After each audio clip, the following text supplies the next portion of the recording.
Okay, got a little time.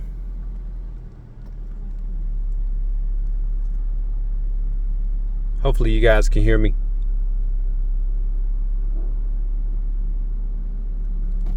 Got a little time to speak on it. These new child support laws, are they fair? Are they fair? I'm not going to say I grew up in a broken home, but in all reality, it was broken because my brother and sister stayed with my mom and I stayed with my dad. And my dad had to pay child support. Like, subscribe, hit the bell notification if you've come to this channel, and share. I'm trying to figure out where I'm going. Here are my thoughts on this new bill that the president's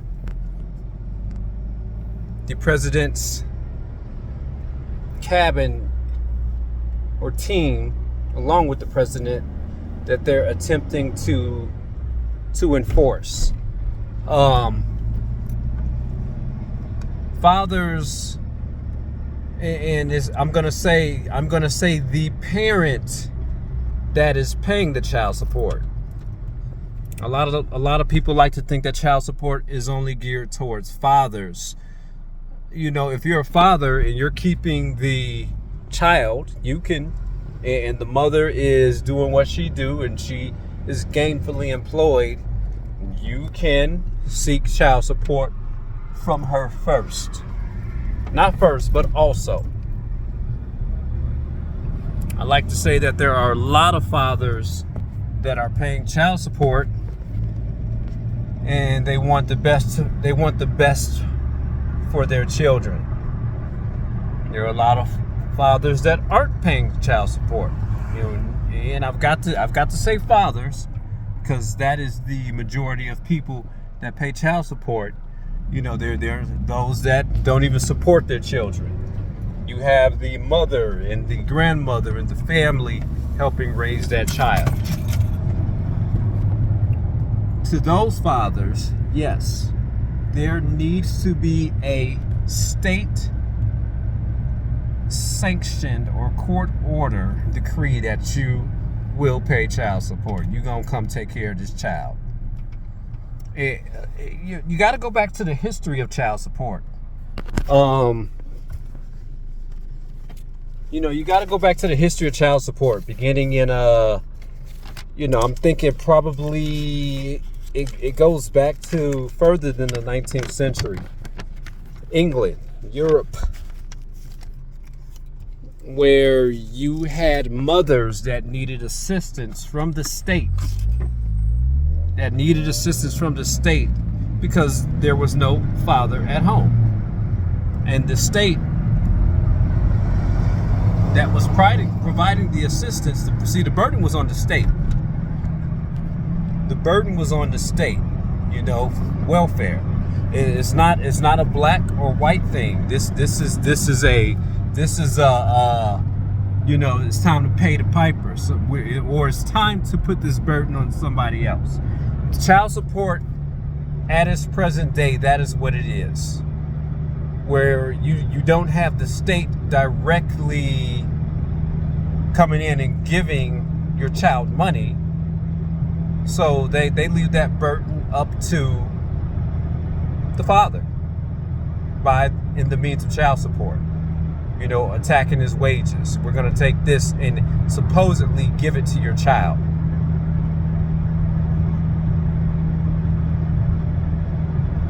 Now, the new bill that's trying to get enforced is that, hey, if the father's paying child support for that child,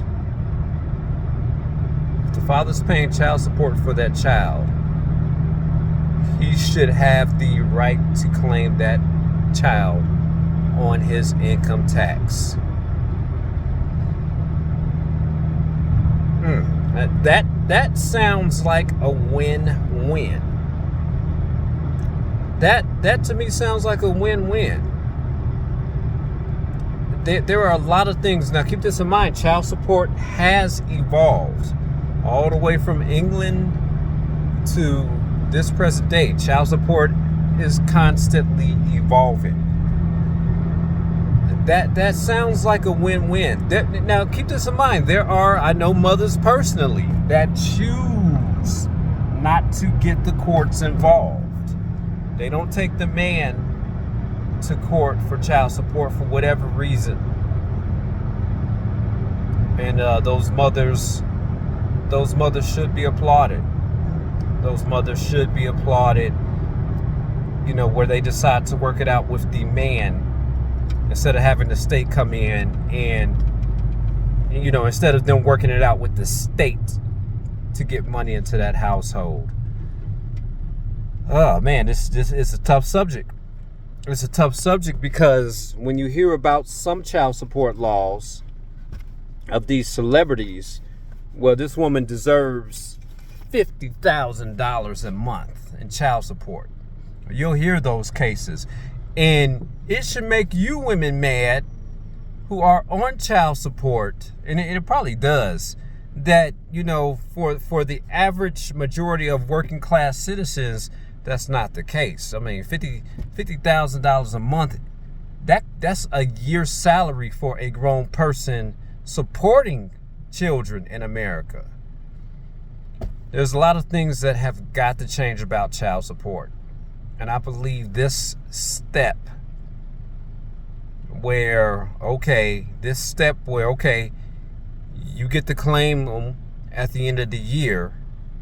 You get to claim the children at the end of your year in taxes, and you're looking at the other party. This is, if you get child support, this is what it is. I mean, I believe that's fair. I believe that's fair. Yeah, just something to think about. It's just something to think about. I believe that's fair on both ends.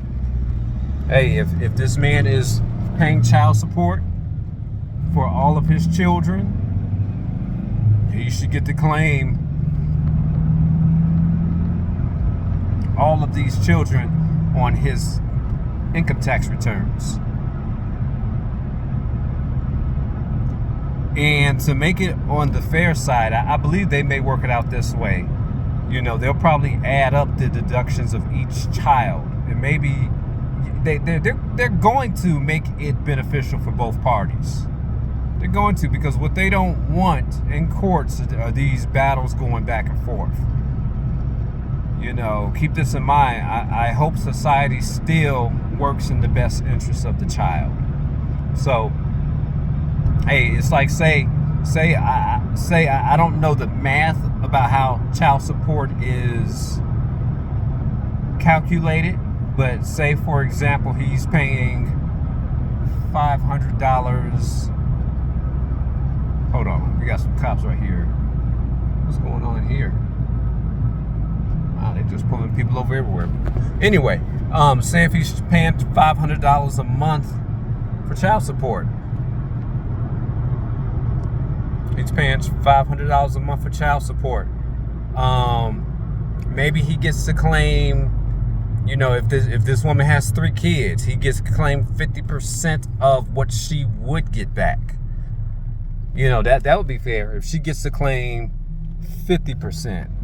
Not all of it, because keep in mind, the kids are still living in the mother's house.